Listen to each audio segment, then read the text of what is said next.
प्यारे बच्चों, सुप्रभात। आज कक्षा 12 की क्लास में हम पाठ 2 ऊधो प्रसंग, जो कि जगन्नाथ दास रत्नाकर द्वारा रचित है, पढ़ेंगे। इसके पूर्व ऊधो प्रसंग का पद संख्या 1 पढ़ चुके हैं इसकी पहली क्लास में। यदि आप उसको पढ़ना चाहते हैं तो उसका लिंक हम नीचे डिस्क्रिप्शन बॉक्स में दे देंगे, आप वहां से उसको पढ़ सकते हैं। तो आइए अब पद संख्या 2 पढ़ते हैं, उसके आगे का। इस पद संख्या 2 में ऊधो, जैसा कि जाना है, ऊधो और गोपियों का संवाद चल रहा है। और इस पद में गोपियां जो है सगुण उपासक हैं कृष्ण की, और ऊधो निर्गुण निराकार ईश्वर ज्ञान ध्यान का करने वाले हैं। तो ऊधो जो है गोपियों को ज्ञान मार्ग का अनुसरण करने के लिए बोलते हैं। ज्ञान मार्ग, जिसमें ध्यान के माध्यम से ईश्वर को प्राप्त किया जाता है। तो आइए चलिए पढ़ते हैं कि ऊधो गोपियों को क्या कहते हैं। चाहत जो स्व बस संयोग श्याम सुंदर को।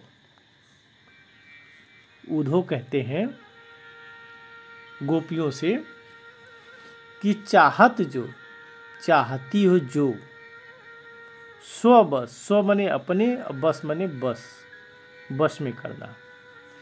यदि तुम श्याम सुंदर को अपने बस में करना चाहती हो और संयोग अपने बस में करके मिलना चाहती हो उनसे, अपने बस में करना चाहती हो और उनसे मिलना चाहती हो। संयोग माने मिलना, संयोग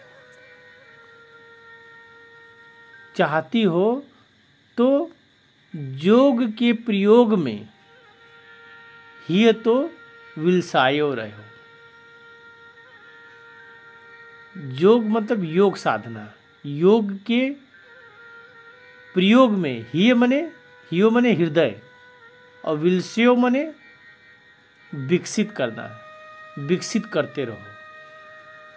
कहते हैं ऊधो कि यदि तुम श्याम सुंदर को, कृष्ण को अपने बस में करना चाहती हो, संयोग करना चाहती हो, मिलना चाहती हो, तो तुमको योग का प्रयोग करना होगा और उसमें अपने हृदय को विकसित करना होगा। योग के प्रयोग में अपने हृदय को, अपने मन को विकसित करना होगा। विलस्यो मने विकास करना, लगाना। कहो रत्नाकर, और रत्नाकर जी कहते हैं सु अंतर्मुखी है ध्यान। ध्यान की जो प्रक्रिया है वह अंतर्मुखी है। अंतर्मुखी मतलब अंदर की तरफ देखना, मन के अंदर देखना, अपने को महसूस करना, इसको कहते हैं अंतर्मुखी। तो रत्नाकर जी कहते हैं कि जो ध्यान की प्रक्रिया है वह अंतर्मुखी है, अंदरमुखी है। और मंजु ही कंज जगी ज्योत में धरे रहो। मंजु मने सुंदर, ही मने हृदय, और कंज मने होता है कमल। सुंदर हृदय रूपी कमल में जगी ज्योति, ज्योति मने ज्योति, ज्योति प्रकाश, धरे रहो। मतलब अपने सुंदर हृदय रूपी कमल में ध्यान की ज्योति को धरे रहो, जलाए रखो। ध्यान की ज्योति को जलाए रखो। ऐसे करो लीन आत्मा को परमात्मा में। ऊधो कहते हैं कि अपनी आत्मा को परमात्मा में ऐसा लीन करो, लीन मतलब मिला दो, ऐसा मिला दो, जामे मने जिससे जड़ चेतन जड़ माने सारी निर्जीव चीज़ें, और चेतन माने जिसमें जान है, प्राण है। सभी निर्जीव और सजीव चीज़ें कह सकते हैं। विलास माने होता है आनंद, और विकसव रहो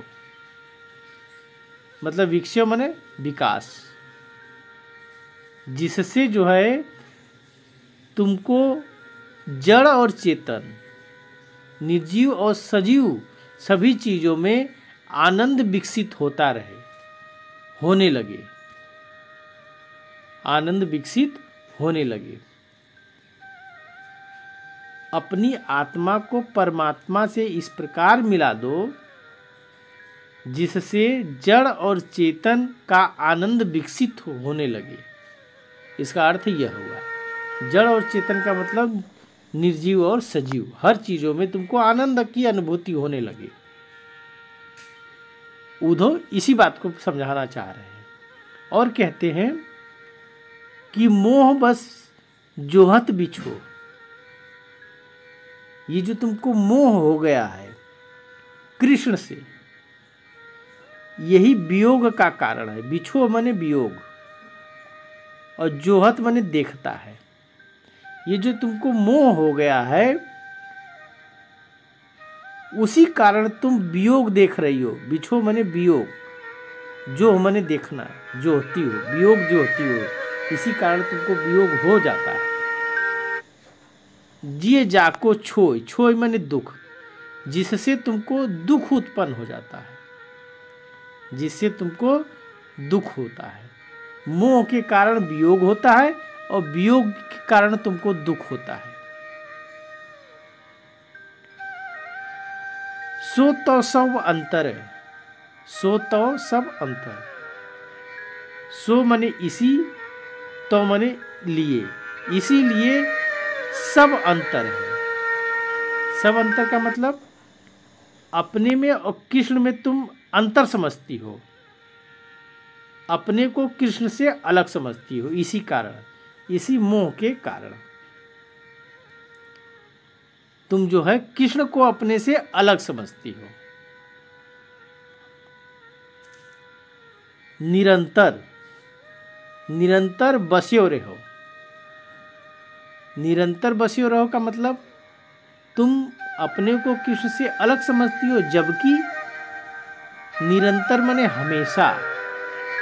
कृष्ण बसे रहो, हमेशा तुम्हारे अंदर बसते हैं, हमेशा तुम्हारे अंदर बसे रहते हैं, और तुम्हारे अंदर ही नहीं सभी के अंदर कृष्ण बसे रहते हैं।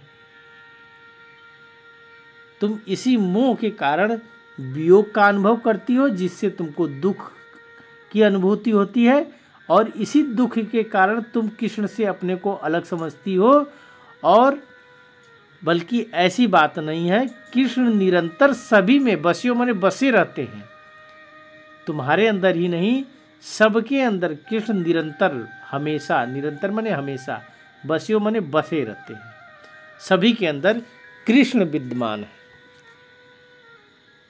तो इस प्रकार उद्धव गोपियों को ज्ञान योग की बातें बताते हैं और संदेश देते हैं, समझाने का प्रयास करते हैं पद संख्या 2 में। आइए पद संख्या 2 का व्याख्या देखते हैं। यह व्याख्या लिखित रूप में है, इसका स्क्रीनशॉट लेके आप अपने नोट्स में इसकी व्याख्या सुव्यवस्थित रूप से लिख सकते हैं। जिस व्याख्या का अर्थ अभी हमने समझा है, ये आपकी व्याख्या है लिखित रूप में। अब इसका ये देखिए, काव्य सौंदर्य, काव्य सौंदर्य के 2 पक्ष, भाव पक्ष और कला पक्ष। भाव पक्ष में योग के उपाय एवं अंग जिनसे योग सिद्धि होती है का वर्णन किया गया है। रस शांत रस है, भक्ति में शांत रस होता है, और भाषा ब्रज भाषा का प्रयोग हुआ है। जगन्नाथ दास रत्नाकर आधुनिक युग में जो है भारतेंदु के साथ थे, भारतेंदु जी के साथ, इसलिए ब्रज भाषा का प्रयोग करते हैं। भारतेंद्र जी भी अपने काव्यों में ब्रज भाषा का प्रयोग करते हैं, बल्कि लेखन में, पद्य में, गद्य में वो खड़ी बोली का प्रयोग करते थे। शैली मुक्तक है और छंद मनहर सवैया छंद है। अलंकार की बात करें तो अनुप्रास, यमक और पद मैत्री, इसको नहीं भी लिखेंगे तो आपको काम चल जाएगा, लेकिन अनुप्रास यमक आप लिखिए। गुण प्रसाद गुण है और सब शक्ति लक्षणा शक्ति है। तो आशा करते हैं कि यह व्याख्या काव्य सौंदर्य आपको समझ में आया होगा और आपके अध्ययन में यह उपयोगी सिद्ध होगा।